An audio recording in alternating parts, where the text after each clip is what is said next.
فلما دخلوا عليه قالوا يا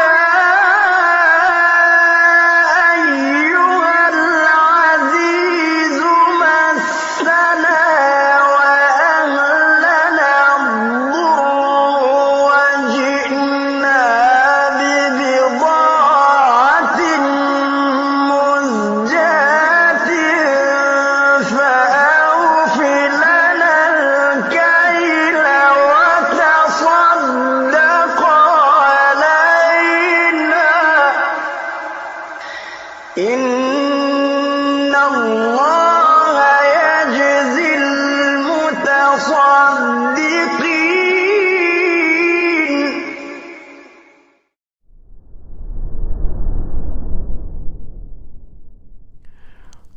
Amma ba'd, kita lanjutkan kajian kitab Ar-Rawd Al-Murbi' Syarah Zad Al-Mustaqni' di kitab Al-Buyu', kitab jual beli.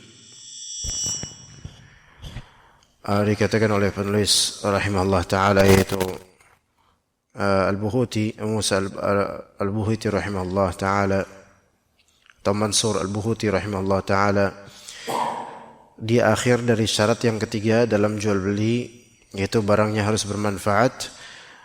Dan lafal terakhirnya di sini wala yajuzu bai'u summin qatilin. Tidak boleh menjual racun yang qatil, yang membunuh, racun yang mematikan. Jadi tidak boleh tidak boleh terjadi penjualan sum yang qatil, yaitu racun yang mematikan. Seperti sumul afa'i, yaitu racunnya atau bisa ular dikumpulkan dari fang, yaitu dari taringnya, ya ditaruh di gelas atau di apa, atau kemudian dibuat dosis-dosis tertentu dan dijual. Maka ini tidak boleh, ya, karena barangnya tidak dianggap bermanfaat. Dan sebagian juga mungkin akan mengatakan itu najis. Bahkan dikatakan juga wala yajuzu at-tadawi bih. Tidak boleh berobat dengan racun ular. Karena para ulama ini menganggap bahwasanya racun ular itu mematikan. Dan kenyataan yang lebih sahih adalah, pertama kita bedakan antara bisa dengan racun. Ya. Ular itu berbisa, bukan beracun. Karena bisa itu berarti venom. Kalau racun itu poison. Maka kalau misalnya ular matikan itu dengan bisanya karena injection, seperti suntikan dari taringnya.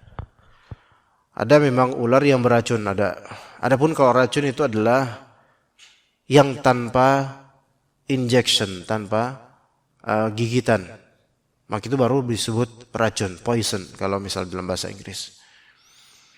Ya, dan semua ular yang berbisa itu tidak beracun. Hanya mungkin ada satu atau dua jenis yang berbisa dari taringnya sekaligus beracun. Tapi bisanya ditaring karena injection, dan racunnya itu ada di bagian kepala sini. Itu ada satu ular namanya ular picung. Ular picung dia ya ular yang bagian sininya ada warna merah.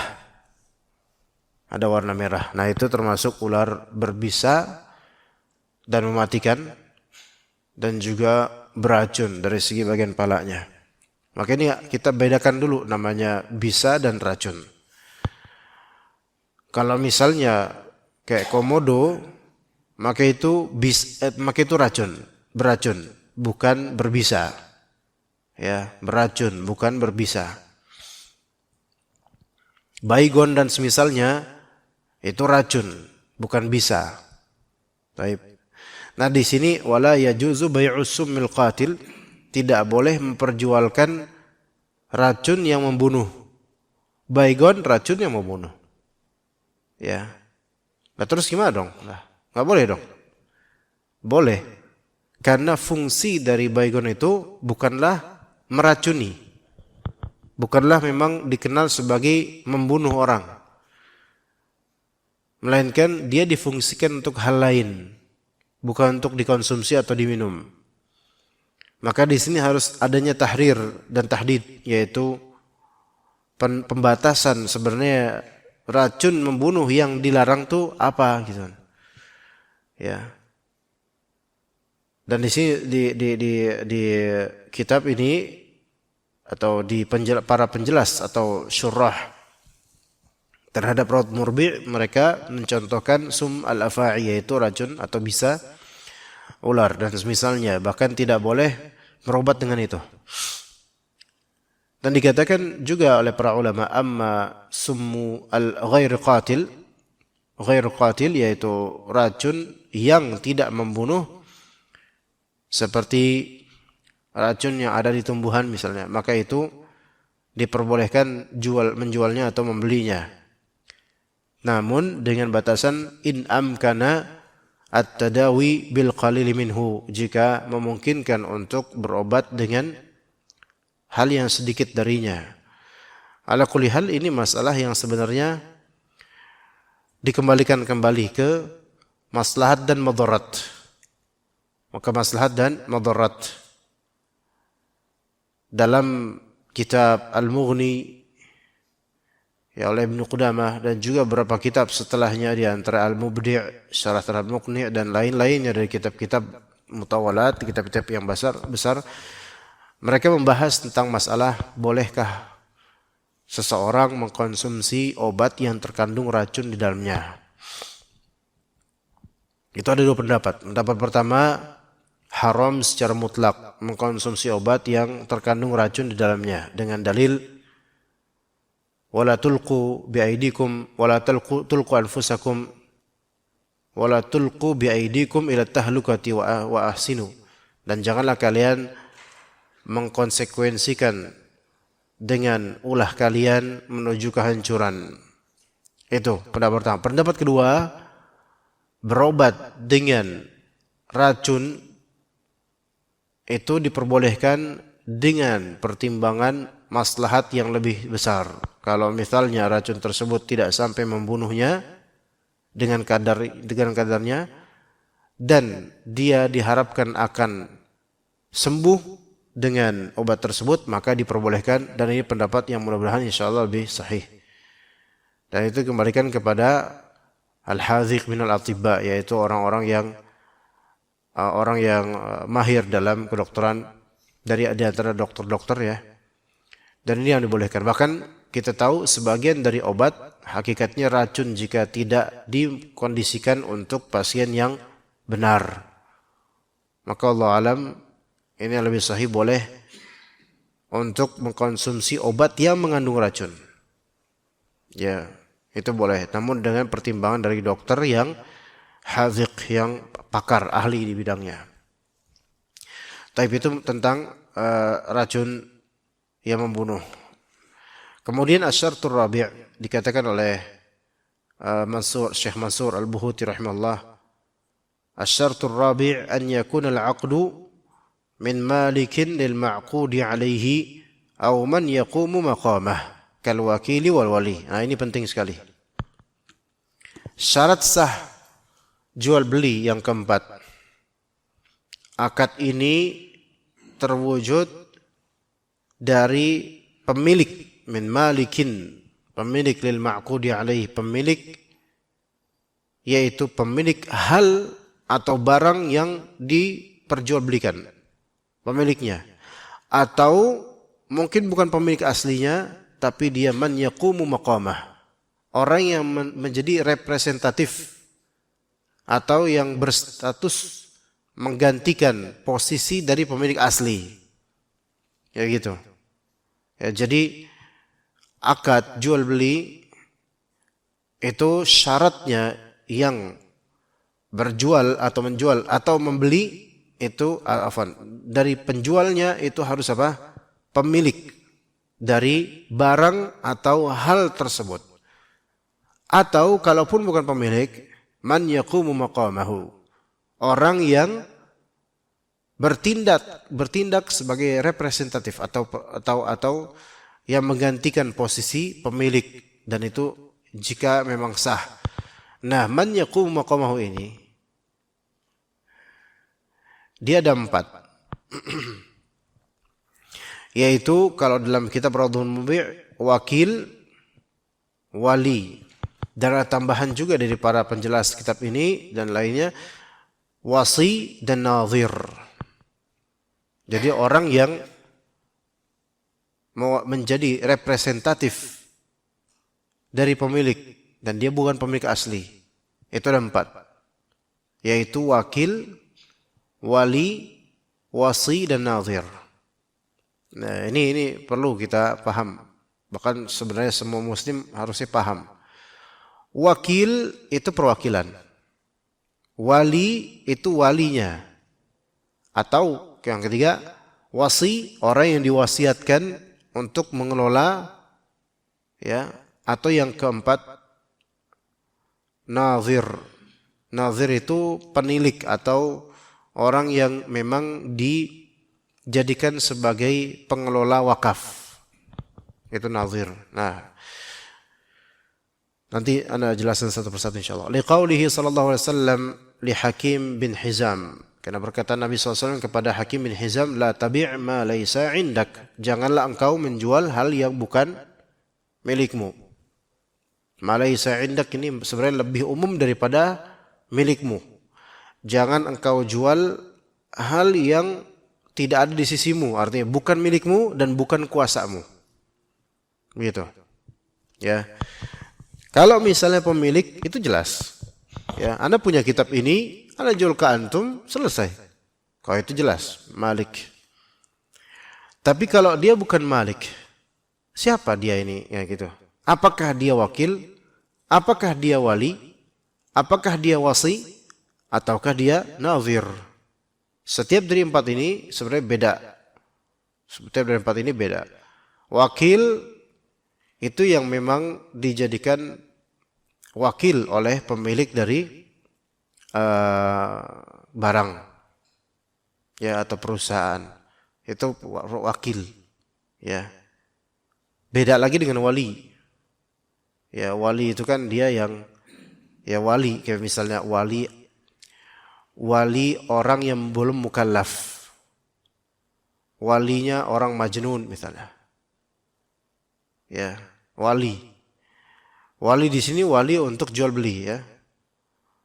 Dan di sini nanti akan ada jabarannya insyaallah. Kemudian wasi, orang yang diwasiatkan. Adapun nazir, orang yang mengelola wakaf. Dari wakil dulu. Kalau misalnya marketer, orang yang berposisi sebagai marketer. Marketer ini apa Indonesianya? Pemasar secara online. Dia diberi izin oleh owner, pemilik. Marketer ini dia minta tolong, boleh nggak saya masuk ke grup, misalnya grup marketer antum untuk mendagangkan dagangan antum. Oh, silakan, ayo jadi member. Akhirnya diberikan foto barang maksudnya dan harganya. Kemudian marketer ini menyebarkan itu di status WhatsApp, di media sosial, ya, dan menjualkan barang dari owner dan pakai nama tokonya, toko marketernya ini. Nah, maka ini sebenarnya hakikatnya apa? Wakil, bukan wali, bukan wasi, bukan nazir, bukan. Ya, mereka kan wakil, posisi wakil. Ini maksud akadnya akad wakalah. Ya. Maka dia boleh menjualkan dengan apa yang diizinkan oleh pemiliknya untuk dijualkan. Dan pemiliknya harus memberikan harga, baik harga modal atau harga jual. Maksudnya modal di sini marginnya itu keuntungan untuk marketer harus diketahui. Paham gak di sini, Pak? Hah? Misal ini, wallahi ini bukan maksud dagang. Ana jualan parfum. Antum pengen menjualkan parfum ana. Antum pengen dapat penghasilan tambahan. Antum bilang kadang boleh nggak ana jualan parfum antum? Boleh, fadl. Ana ambil ya barangnya gitu. Ana pakai sistem konsinyasi, boleh nggak? Konsinyasi itu berarti kan barang ana antum pegang. Oke? Barang ana antum pegang. Antum taruh di gudang antum taruh di toko antum taruh di rumah antum, fadl. Antum mau jualan online, fadl. Antum bawa misalnya 100 pieces parfum ana. Nah, setiap parfum ini harus ana kasih tahu. Akhi, ini ya, Pak, ini harganya 35.000. Dan antum jualkan 50.000. Enggak boleh lebih dari itu. Oke. Antum fadl jualkan itu 50.000. Antum margin berarti keuntungannya berapa? Per item 15.000. Enggak? 15.000. Oke. Apakah Anda harus ngasih tahu saat ini barang antum? Enggak harus. Enggak harus. Bahkan pengiriman atas nama toko antum tafadhal. Berarti kan udah ada izin di sini. Ya, udah ada izin. Maka antum fadhal jualin. Dan kalau antum mau restock lagi, ambil aja barangnya. Maka pengizinan ini menjadikan antum sebagai wakil. Karena antum bukan malik. Antum enggak memiliki barang ini. Sehingga antum enggak boleh bertasarruf di luar dari batasan yang disepakati. Yaitu bertasarruf, yaitu berperilaku terhadap barang ini di luar dari batasan. Seperti misalnya antum mau ngasih tetangga, mau ngasih teman, ini buat antum aja. Terus antum enggak bayar. Pas tagih, loh kok ini kurang sih setoran antum? Ustaz Afwan 2 botol anak kasih ke orang sedekah, Ustaz. Enggak boleh lah, ini barang anak, antum enak aja sedekah gitu. Ya. Antum wakil. Wakil itu hanya bertindak sesuai dengan akad perwakilan dia. Antum jualin, bukan antum bagi-bagi. Gitu, bukan antum bagi-bagi semua antum. Itu ngerugiin ana dong, ownernya rugi dong. Ya. Begitu juga dalam perusahaan. Para marketer di perusahaan-perusahaan itu wakil mereka itu. Ya, pekerja mereka wakil akadnya, ya. Coba kalau misalnya antum ke kasir Indomaret. Emang kasirnya itu pemilik barang? Pemilik barang bukan? Bukanlah. Kau pemilik barang enggak bakal mau jadi kasir. Mendingan investasi, ngapain kau jadi kasir kan? Melainkan kasir-kasir itu mereka posisinya apa sekarang? Wakil. Wakil. Apakah wali? Bukan. Apakah wasi? Bukan. Nazir? Apalagi enggak ada urusan dengan wakaf. Maka para kasir ini tuh sebenarnya dalam Islam posisi mereka wakil. Wakil dari owner, yaitu siapa? Franchise Indomaret atau misal itu. Gitu, atau mungkin ownernya yang punya toko itu. Itu wakil semuanya itu. Ya, dan mereka berhak untuk memperlakukan komoditi dagangan ini sesuai dengan agreement yang sudah berlaku. SOP-nya gimana gitu. Jadi kita ketika beli barang di Indomaret itu kita berakad dengan malik atau wakil. Wakil, bukan dengan pemilik. Gitu. Dan itu sah dalam Islam. Kemudian di depan Indomaret ada tukang cilok. Nah, tukang cilok ini dia usaha sendiri, modal sendiri, bikin sendiri, jual sendiri.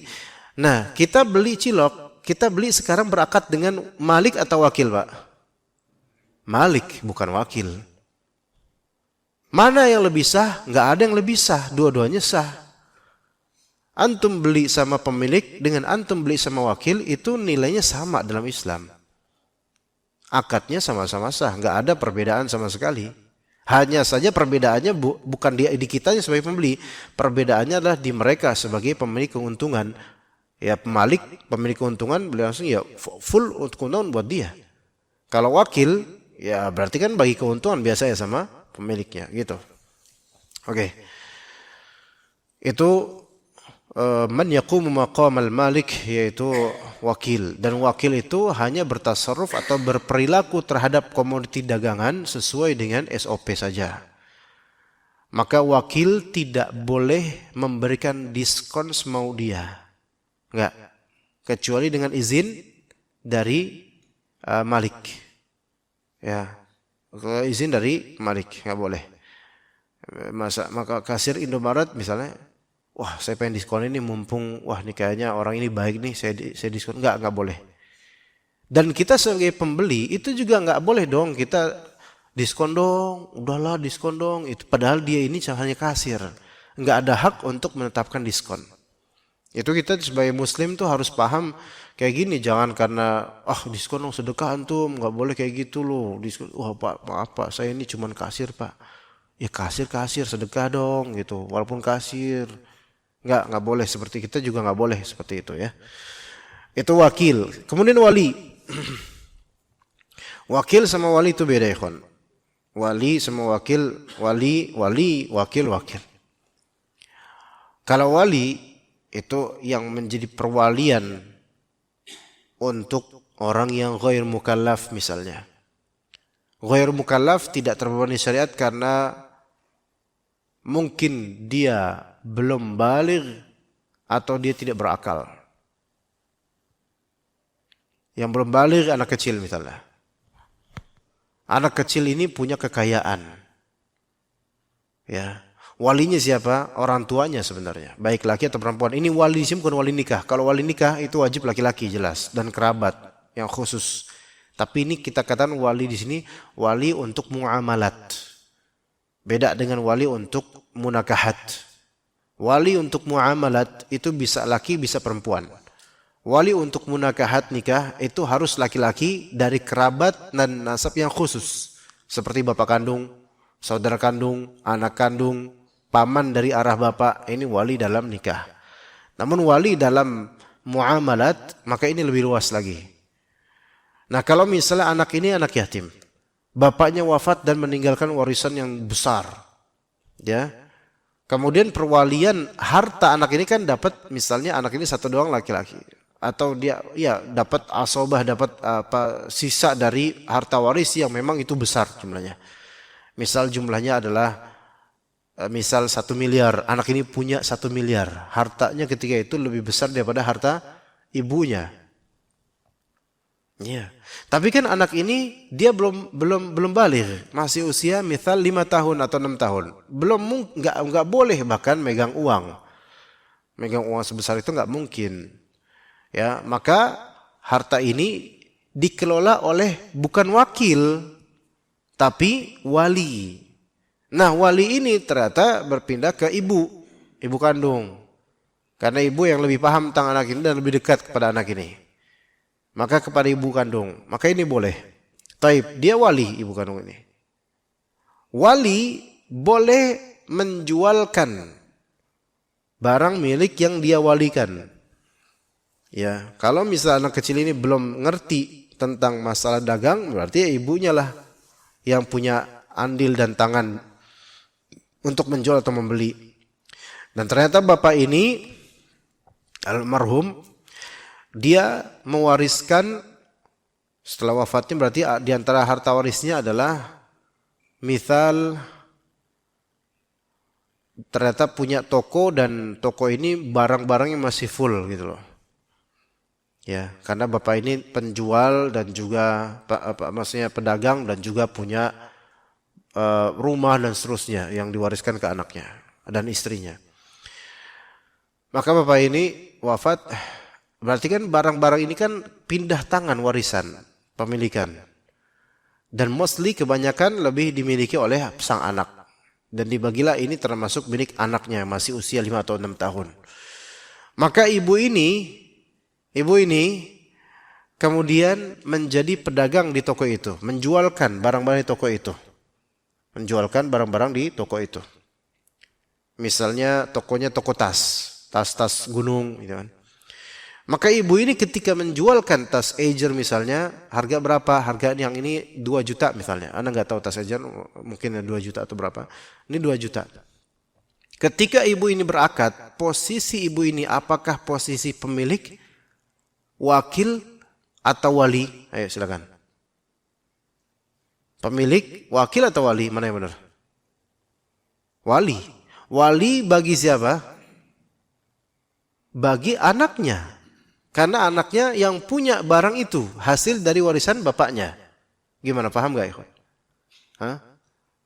Anaknya yang punya barang itu sebenarnya punya anaknya.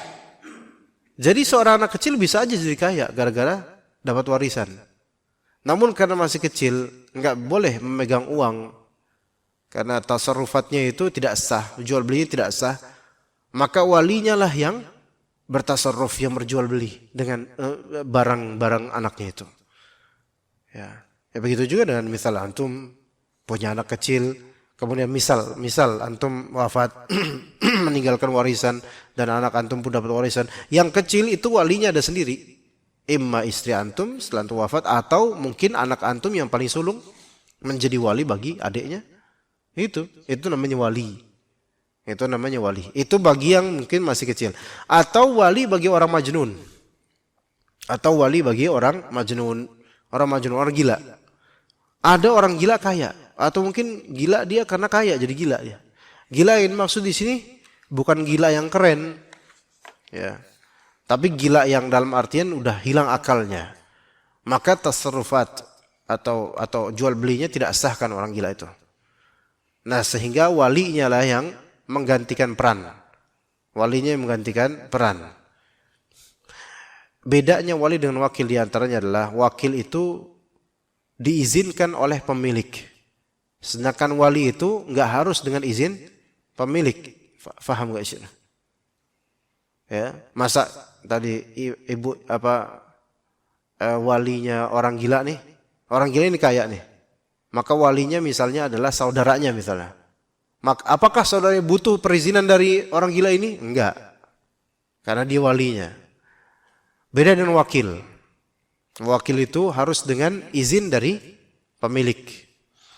Nah, kembali ke orang gila tadi itu. Orang gila tersebut, dia punya kekayaan. Sebelum gila itu emang dia punya properti yang banyak atau kekayaan banyak. Dia punya rumah, dia punya ini. Nah, wali ini demi maslahat orang gila ini, demi maslahat dia, mungkin pengobatan untuk apa gitu kan, maka menjual salah satu rumah orang gila ini dengan alasan ini untuk biaya pengobatan ke depannya karena harus ada pengobatan rutin di luar BPJS misalnya, pembelian obat yang itu mahal untuk kegilaan dia. Boleh nggak wali ini berperilaku seperti itu? Boleh. Maka ketika si wali ini menjual rumah orang gila ini, salah satu rumah orang gila ini dijual ke pihak lain, maka dia jual berapa harganya sesuai dengan harga uruf yang berlaku. Misalnya harganya ternyata 750 juta, maka 750 juta itu adalah milik siapa? Milik orang gila ini. Nah, untuk membeli serpihan-serpihan obat yang rutin tiap pekan atau cek medikal tiap pekan, pakai uang siapa? Uang orang gila ini. Dari 750 juta itu. Begitu. Baik. Ya seperti itu namanya wali. Sah nggak akadnya ini menjual dan membeli? Sah. Sebagai wali. Ya. Dan ini wali ini nggak banyak gitu loh. Nggak semua orang diwalikan gitu. Ya. Nah, ini wali. Biasanya turun ke orang tua, turun ke anak, kerabat terdekat biasanya wali itu. Ya. Atau kalau misalnya nggak ada kerabat terdekat, mungkin hidup sendirian tapi kaya, maka mungkin walinya ditunjuk oleh ustaz populer di situ atau oleh waliul amri menunjuk kamu sebagai walinya misalnya, tetangganya walinya misalnya, bisa. Kalau memang kerabat tidak ada, ini wali. Kemudian yang ketiga, bukan pemilik ya. Bukan pula wakil, bukan pula wali, tapi wasi. Wasi itu adalah orang yang diwasiatkan untuk mengelola. Orang yang diwasiatkan untuk mengelola setelah kepergian ini ya, itu. Misal, wali ini seperti wasi tapi beda dia. Beda huruf lam dan shad ya. Misal, antum punya kekayaan yang besar, Masya Allah. Kemudian antum merasa nggak lama lagi wafat. Kemudian antum tulis di surat wasiat, ketika saya wafat, anak saya yang masih kecil, bagian harta warisan dia buat dia tolong dikelola oleh akh fulan atau ustadz fulan, tidak oleh keluarganya. Paham gak di sini? Jadi pengalihan hak tasarruf, hak untuk mengelola harta anak yang masih kecil tidak di istri saya, tidak di saudara saya, tidak di, mungkin antum melihat maslahat yang lebih besar, atau mungkin antum melihat mungkin kalau dikelola istri, mungkin istri antum akan berbuat curang misal saja, atau saudara antum kalau mengelola itu akan ditilep itu duitnya dan seterusnya. Maka antum tulis bermaterai dan legal di pos misalnya, dilegalkan. Maka ini adalah wasiat. Dan kemudian antum tulis, bahkan misal nama anak dikelola oleh Ustadz Hasan Al-Jaizi misalnya. Maka misal antum wafat, pembagian harta waris itu wajib atas keluarga antum. Istri dapat, anak-anak dapat semua dengan pembagian yang sesuai syariat. Dan pembagian si fulan ini yang masih kecil ini, dia dapat nasib atau bagian, yaitu misal saja 500 juta. Subhanallah, antum banyak banget duitnya. 500 juta untuk anak ini, belum anak-anak lain kan, anak ini 500 juta. Maka sesuai dengan wasiat itu, ana posisi sebagai wasi di sini. Uang tersebut boleh ana pegang 500 juta. Ana pegang di sini bertasarruf dengan ini, yaitu berperilaku dengan uang ini, membeli sesuatu atau apa gitu. Tapi untuk maslahat siapa? Anak antum. Enggak boleh anak membeli karena untuk anak beli pakaian batik buat diri anak. Enggak, haram. Ini kan bukan uang anak, ya. Ini uang siapa? Uang anak antum. Yang dulunya uang antum, tapi udah warisan buat anak antum. Anak posisinya apa? Pemilik, ya atau tidak? Bukan. Wakil? Bukan juga. Wali? Enggak, anak bukan wali anak antum. Apa anak sebagai sebabnya? Wasi, yaitu orang yang ditunjuk dalam wasiat atau diwasiatkan untuk mengelola peninggalan, harta peninggalan gitu. Begitu, maka ini wasi namanya. Maka anda di sini lebih berhak untuk memperlakukan harta anak antum lebih berhak dibandingkan wali aslinya. Paham gak sini? Wali asli anak ini siapa? Ya mungkin anak antum yang sulung walinya dia gitu. Tapi ketika antum mewasiatkan pindah tasarruf atau pindah keberhakan untuk menindaki harta anak antum ke ana, maka ana lebih berhak. Cuman kalau wasi ini biasanya ya kalau di zaman, ya tentu apalagi zaman sekarang perlu adanya legalitas, sehingga harus ada bukti wasiat tertulis maupun terekam. Kalau tertulis lebih afdol, terdokumentasikan atau terlegalisir gitu, supaya buktinya kuat di pengadilan misalnya. Karena biasanya keluarga, wah Masya Allah, keluarga-keluarga yang berada itu ya subhanallah gitu. Sampai kadang menuntut saudaranya sendiri ke pengadilan karena masalah-masalah warisan seperti ini, subhanallah. Sampai ada yang sampai masalah-masalah santet berkaitan dengan ini, subhanallah. Ya jadi memang sangat butuh ketakwaan untuk mengamalkan ilmu faraid. Belajar faraid butuh takwa, mengamalkannya itu bisa jadi lebih berat daripada pelajarannya. Pelajaran faraid itu berat, Ikhwan. Antum kalau misalnya nih muhsinin suatu saat ketika berkembang dan masyarakat wahana ini sadar ilmu gitu loh. Itu adakan daurah faraid misalnya. Daurah janaiz. Daurah janaiz itu lebih simpel sebenarnya. Ya, lebih simpel karena sebenarnya ya ke situ-situ aja kan mainnya. Tapi daurah faraid itu perlu otak juga itu. Ya, karena taksimat dan pembagiannya itu detail kadang-kadang. Ya. Dan daurah, misal muhsinin mengadakan daurah faraid itu enggak bakal terwujud dengan baik kecuali masyarakat sekitar itu ada sadar ke syariat. Iya, karena kalau enggak sadar akan syariat, percuma antum daurah faraid. Karena ngelihatnya capek lah. Capek dengan ilmunya, lebih capek pengamalannya loh. Karena untuk menerapkan ilmu waris secara syariat di keluarga itu butuh pengokean dan persetujuan untuk pihak-pihak ahli waris. Kadang-kadang yang sudah tidak mendapat warisan itu tetap pengen dapat warisan. Dia bukan ashabul furud, bukan orang yang berhak dapat warisan, Tapi karena ini banyak nih duitnya akhirnya tetap aja. Bahkan ustadz-ustadz yang mungkin oportunis datang untuk apa? Ke pembagian warisan, datang ke tahlilannya supaya dapat apa? Dapat bagian. Subhanallah, itu terjadi di masyarakat. Makanya butuh ketakwaan lebih. Itu baru satu bab dari bab-bab fikih loh. Ya. Taib, tadi wasi. Wasi ini jelas. Yang kemudian nazir. Nazir ini adalah penilik atau pengelola wakaf. Jadi kalau nazir ini khusus di masalah-masalah wakaf. Ya, baik itu wakaf hasil wasiat orang yang meninggal atau wakaf dari orang yang masih hidup. Maka nazir ini adalah orang yang ditunjuk baik oleh pemilik asli wakaf atau ditunjuk oleh penguasa. Baik pemilik asli wakaf menunjuknya atau ditunjuk oleh penguasa. Ini namanya nazir. Ya. Ini namanya nazir. Misal fasum. Fasum ya. Fasilitas umum gitu di perumahan. Diwajibkan ada fasum untuk taman sekian, untuk ini sekian. Maka pengelola fasum ini masuknya apa dia? Apakah dia masuk wakaf atau bagaimana gitu kan?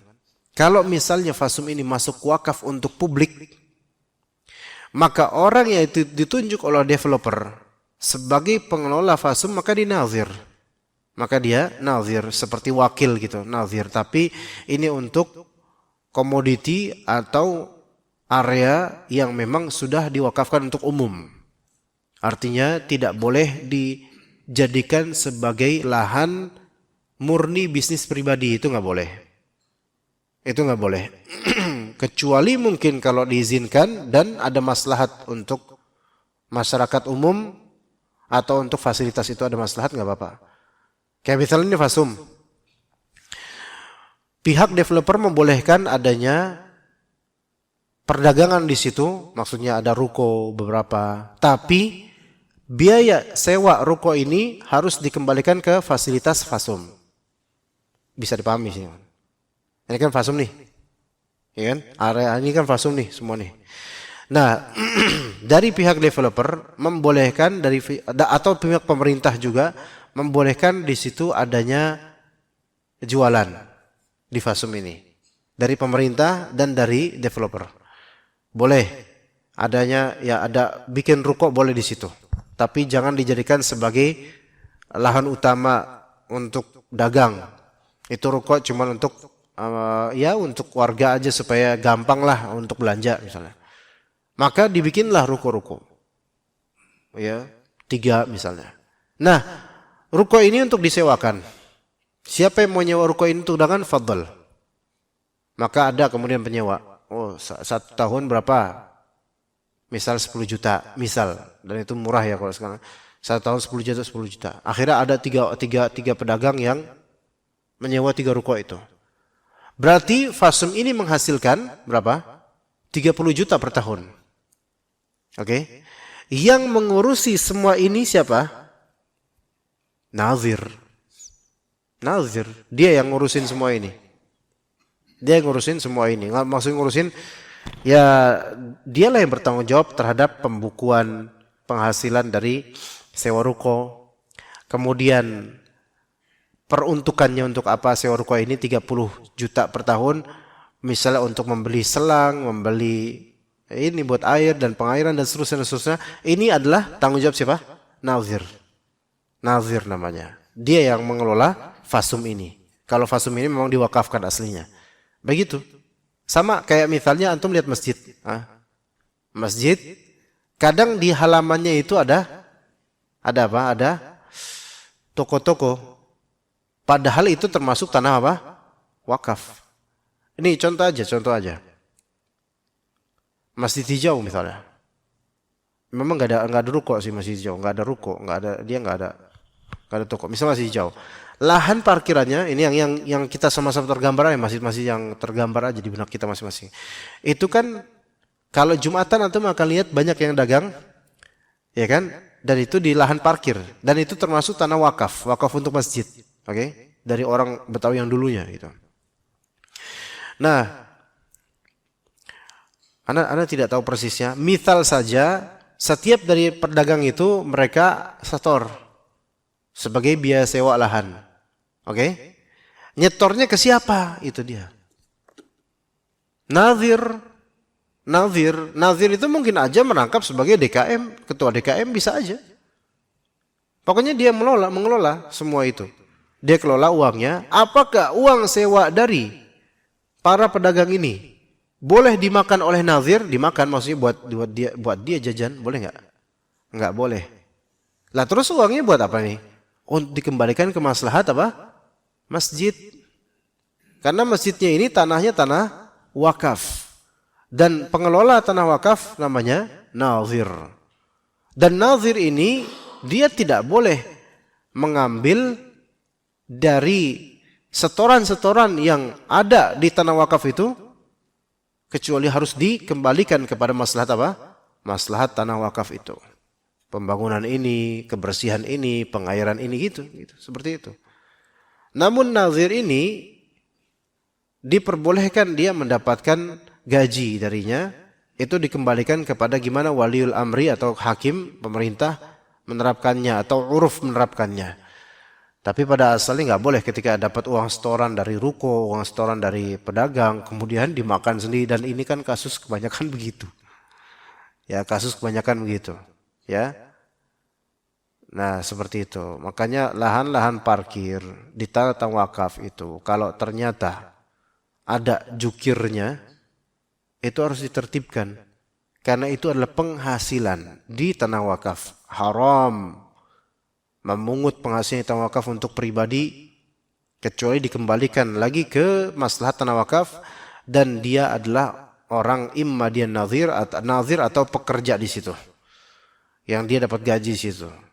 Makanya tanah-tanah masjid itu perlu diperbaiki lagi tuh mindset orang-orangnya.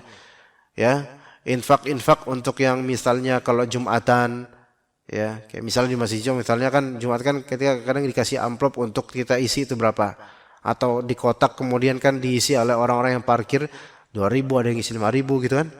Uang tersebut kembali ke siapa dulu? Enggak boleh langsung ke jukir. Tiba-tiba dikumpulin bagi antar jukir. Enggak gitu. Melainkan apa? Dikembalikan ke nazir dulu, disetor ini segini. Nazir di sini berhak enggak untuk kemudian memberikan porsi untuk masjid, misal dari parkiran Jumatan di Masjid Hijau misal saja, oh dari parkiran ini Masya Allah kita menghasilkan 2 juta misal. Nazir ini dia pengelola tanah wakaf. Kemudian nazir bilang 1.500.000 untuk masjid. 500 ini antum bagi-bagi wahai para jukir. Boleh? Boleh. Karena ini keputusan nazir. Boleh. Selama memang itu secara uruf itu ma'ruf seperti itu, 500.000 ini untuk setiap misalnya jukirnya ada 5 dan mereka bekerja di situ betul-betul untuk mengamankan ini motor-motor dan mobil, maka masing-masing dikasih 100.000 misalnya. Boleh seperti itu? Boleh. Ya. Adapun kalau misalnya dapat 2 juta, alhamdulillah, ya udah buat aneh nazir 500, buat ente bagilah. Enggak. Mana buat masjid? Ini kan tanah wakaf. Harus dikembalikan dong ke tanah wakaf. Enggak boleh kemudian malah untuk pribadi semua, enggak boleh. Maka pengelolaan nazir di sini terhadap barang yang bukan miliknya boleh sesuai dengan uruf. Ya begitu. Nazir ini baik dia memang diwasiatkan oleh pemilik wakaf, karena sebelum meninggal diwasiatkan tolong saya tunjukkan nazirnya. Nanti kalau saya wakaf misalnya, saya mungkin ketika nanti saya mati tolong sekian misalnya 10% dari uang saya wakafkan untuk ini. Dan nanti saya minta nazirnya adalah Ustaz Hasan misalnya. Kemudian wafat. Dia adakan ditentukan wasiat itu 10% yaitu sekian ratus juta untuk masjid ini misalnya. Dan ana menjadi diwasiatkan sekaligus menjadi apa? Nazir. Diwasiatkan karena wasi menjadi karena diwasiatkan dan nazir karena memang di masalah tanah wakaf. Begitu. Seperti itu namanya nazir. Nah, nazir boleh nggak dia mengutus wakil atau mengadakan wakil? Ya boleh. Dia udah nazir nih. Dia pengelola tanah wakaf. Tapi dia kan nggak bisa mengcover segala hal di tanah wakaf ini. Maka dia jadikan fulan dan fulan ini sebagai wakil saya. Antum punya hak nanti untuk ini. Tapi antum harus izin dulu ke anak kalau ada apa-apa gitu. Maka ini boleh. Seperti itu boleh.